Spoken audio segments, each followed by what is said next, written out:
राज्यसभा की 3 सीटों को लेकर नामांकन प्रक्रिया जारी है। हालांकि 2 दिन बीत चुके हैं, अभी तक दोनों ही पार्टियों की ओर से किसी की ओर से नामांकन दर्ज नहीं करा गया। हालांकि चर्चाओं का दौर शुरू हो चुका है कि राज्यसभा के नामांकन के लिए जेपी नड्डा को बीजेपी मैदान में उतार सकती है। वहीं कांग्रेस की अगर बात करें, कांग्रेस जितेंद्र सिंह को मैदान में उतार सकती है। हालांकि दोनों ही प्रमुख पार्टियां अपने अपने स्तर पर मंथन करने में लगी है। आपको बता दें, नामांकन वापसी का समय 20 तारीख है। 20 तारीख से पहले नामांकन भरे जाएंगे, उसके बाद छटनी होगी, छटनी के बाद 20 तारीख नामांकन वापसी का दिन रखा गया है। ऐसे में दोनों ही प्रमुख पार्टियां अपने दावेदारों को मैदान में उतारने को लेकर मंथन करने में लगी है। अलग अलग नामों को लेकर चर्चा की जा रही है। अब बीजेपी के राष्ट्रीय अध्यक्ष जेपी नड्डा का नाम भी चल रहा है कि जेपी नड्डा को बीजेपी मैदान में उतार सकती है, उम्मीदवार बना सकती है। हालांकि नामांकन अभी दाखिल नहीं हुए हैं, दोनों ही प्रमुख पार्टियों की ओर से अभी तक एक भी नामांकन दाखिल नहीं हुए हैं। लेकिन चर्चाएं इसलिए भी जो है शुरू हो चुकी है क्योंकि लोकसभा चुनाव भी पास में है।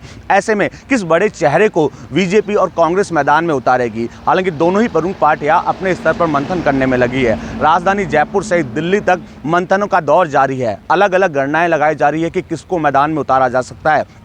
क्या युवा चेहरे को मैदान में उतारेंगे या फिर अनुभव को प्राथमिकता दी जाएगी? क्योंकि जिस तरह लोकसभा चुनाव पास में है, संकेत यही मिल रहे हैं कि कहीं ना कहीं दोनों ही प्रमुख पार्टियां अनुभवी नेता को मैदान में उतार सकती है। अनुभवी नेता को मैदान में उतार कर उसका लाभ भी जो है दोनों प्रमुख पार्टियां लेना चाहेगी। आपको बता दें, हालांकि जिस तरह दिल्ली में भी मंथन का दौर चला, बीजेपी के शीर्ष नेतृत्व की ओर से मंथन किया गया, कांग्रेस के शीर्ष नेतृत्व की ओर से मंथन किया गया। अब समय पास आ चुका है, नामांकन प्रक्रिया शुरू हो चुकी है। 2 दिन बीत चुके हैं, लेकिन दोनों ही प्रमुख पार्टियों की ओर से अभी तक नामांकन दाखिल नहीं किया गया। किस किस के नाम पर मोहर लगेगी, इसको लेकर अभी भी संशय बरकरार है। लेकिन जेपी नड्डा के नाम को लेकर चर्चाएं तेज हो चुकी है कि जेपी नड्डा को राज्यसभा के लिए उम्मीदवार बनाया जा सकता है, उनसे नामांकन भरवाया जा सकता है। कांग्रेस में भी कई नाम निकलकर सामने आ रहे हैं, लेकिन जितेंद्र सिंह का नाम सबसे आगे चल रहा है कि जितेंद्र सिंह को भी मैदान में उतारा जा सकता है। बहरहाल जो है नामांकन की प्रक्रिया शुरू हो चुकी है, लेकिन अभी तक नामांकन दाखिल नहीं हुए हैं। माना जा रहा है कि 1 से 2 दिन के अंदर